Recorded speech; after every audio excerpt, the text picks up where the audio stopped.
Guys, this is Lindsay with Off the Beaten Hook, and today's tutorial is going to be all about these little Christmas tree decorations I have with my Christmas tree trio pattern. And I'm going to do the small size with you. This is the small size, and I will show you really quick. Nothing fancy about getting the shape that you need or getting it to sit up. I simply took a piece of my kids' craft paper and rolled it into a cone and taped it.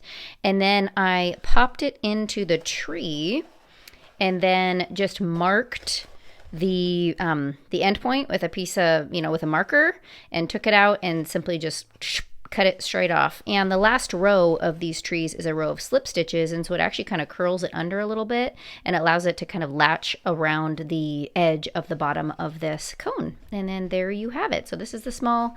There's a medium and a large. I can't quite fit them into this screen. The beautiful thing about this pattern is that you can use whatever size hook paired with whatever weight yarn you want.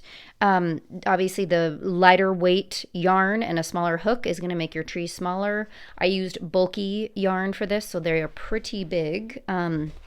The large one is over a foot tall, but if you wanted them to be even bigger, you could use jumbo yarn, or extra bulky, whichever one you would like. So the pattern won't change, just depends on how big of a trio you want. The other cool thing is you can make them in whatever color. They're going to look fun no matter what color. You don't have to use traditional Christmas colors by any means. So according to the pattern, I am sticking with a 6mm hook.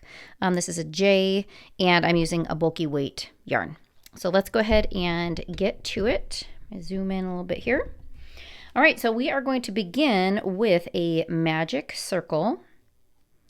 And this method is the exact same for every size. It's just that you keep on going when you want to get to the bigger sizes. And you could make them even bigger if you wanted to keep going with the pattern and make super big trees. But we're going to begin by crocheting 6 single crochet into this magic circle.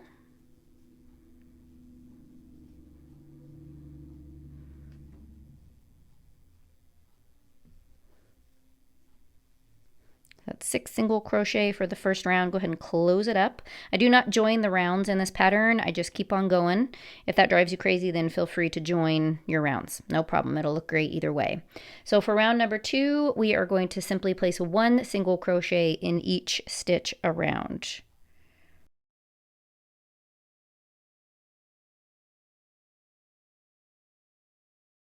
Okay, take a minute to flip that out so that your stitches are right side facing.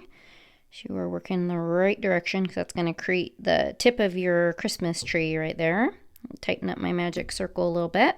So after round 2, we will have 6 single crochet.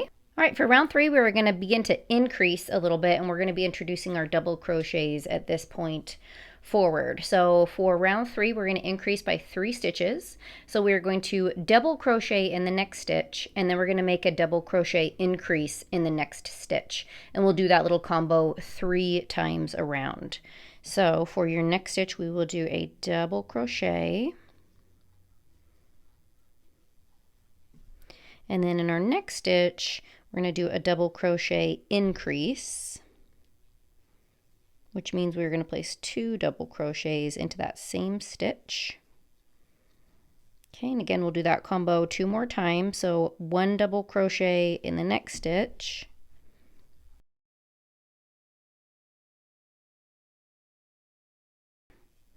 So that is going to be round 3. You'll have 9 stitches around. I'm going to just stuff my magic circle yarn tail in there. We're going to continue to increase. So for round 4, we're going to do 1 double crochet in each of the next 2, and then a double crochet increase. So we're increasing the round by 3 once again. So 1 double crochet in the next stitch, 1 double crochet in the next stitch, and then a double crochet increase in this next stitch. And we'll do that 2 more times.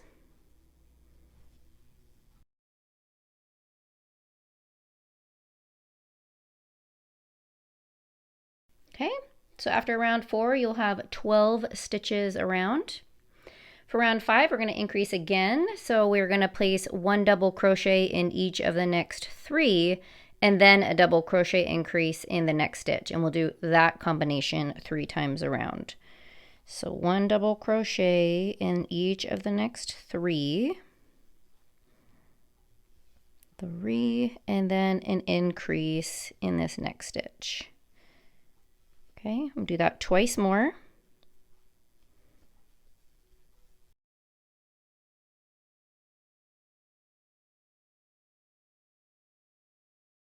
All right, so after round 5, you'll have 15 stitches around.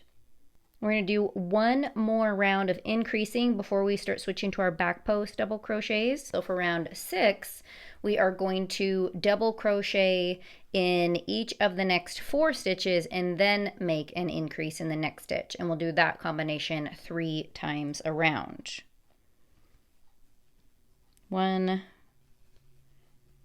2, 3, 4, and then an increase in this next stitch. And then I'll do that combination 2 more times.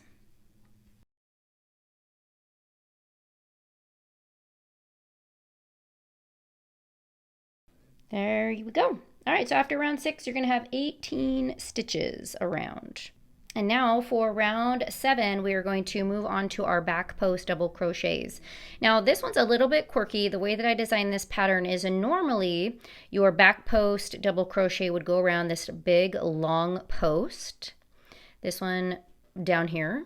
I am actually going to be having you do your post stitch underneath the loops and through the next 2 loops like that. So instead of doing it around this one, let me just show that a little bit different here. Instead of doing it around this post here, you're going to be doing it around this post here. You can certainly do it around the other post if you want. Feel free to modify the pattern. This just creates a little bit more of a subtle ridge. If you do it around this post, the ridge is going to be just a little bit more exaggerated. I think it would look good either way, but the way that I designed it is to go through that tiny post right underneath the 2 loops rather than the big post down here. So this is how we do that. So we're going to do a back post double crochet through every single one around. We're not going to increase. We're just going to have 18 back post double crochets after this row. So you're going to yarn over just like you normally would.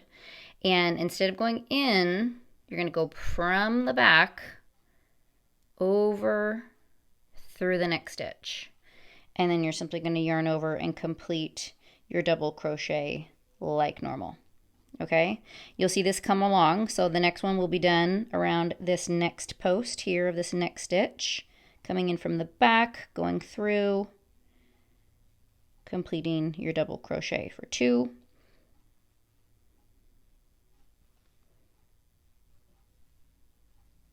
3.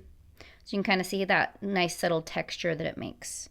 So we'll get going. So again, you're going to have 18 of these all the way around. This is my 4th one.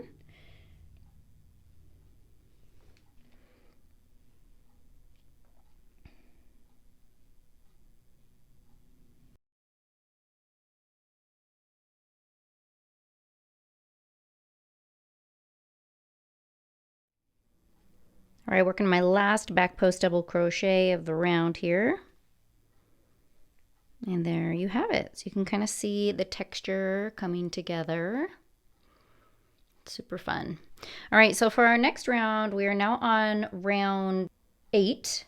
And we're going to increase again in the same pattern that we were increasing before. So we now have 18 stitches, and for round 8, we're going to double crochet in each of the next 5.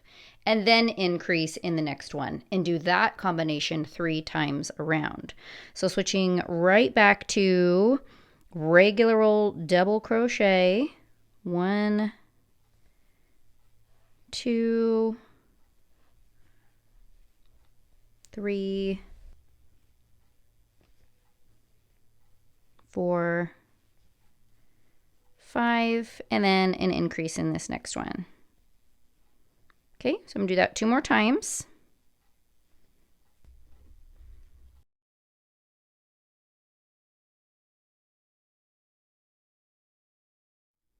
Okay, so after that round, you're going to have 21 stitches.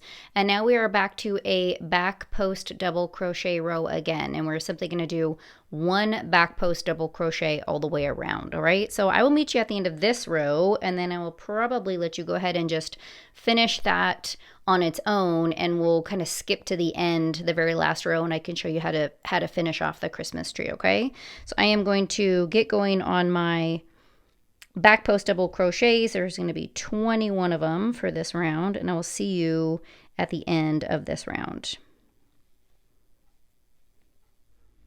All right, I have finished that round, so you can kind of see really the texture starting to show up every other row here. So I'm going to do this one last row with you. It's going to be another increase row of double crochets. So right now we are at 21 stitches, and we are going to end with 24 stitches after this next round. So we are going to place a double crochet in each of the next 6 stitches and then an increase. So 1, 2, 3, 4, 5, 6, and then an increase. And I will do that 2 more times around.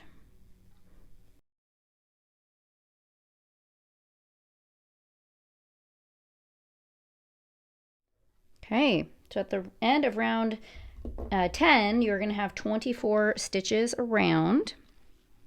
And this is what your little Christmas tree is looking like at this point. So let's go ahead and pretend for the small sized tree that we are done with round 14. So we'll just fast forward, and this is, or maybe you just want a tiny little Christmas tree like this. Totally up to you. Okay, so we are going to skip to the last round, which is the same for all of the trees, except for the stitch count is different. Obviously, more stitches as you have a bigger tree. But we are simply going to do one round of slip stitches all the way around. So at this point, I have 24 stitches. So I do want to say, just make sure this is loose slip stitches. You don't want to be kind of death gripping your yarn on this one. Otherwise, it'll really like kind of taper the end. You want it to be tapered a little bit because it's kind of what grabs onto that ridge of paper and holds it in place. But just kind of loosely slip stitch around all of those stitches. And I will do that now. And I will meet you at the end of this round, and we'll take a look at what it looks like.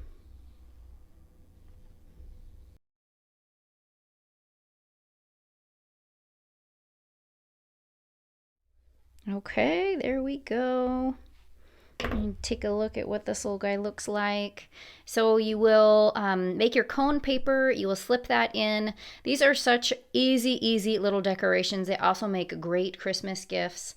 They can just decorate a tabletop, an accent table, whatever. And I like kind of weaving some little tiny Christmas lights around them to kind of brighten up a corner of my living room because it is not very well lit. It just creates perfect little ambiance. So I hope this tutorial was helpful for you. I would love it if you would like this video and subscribe to my channel so you will be the first to know about all the new tutorials and free crochet patterns that I put out. So thank you so much. Thanks for crocheting with me.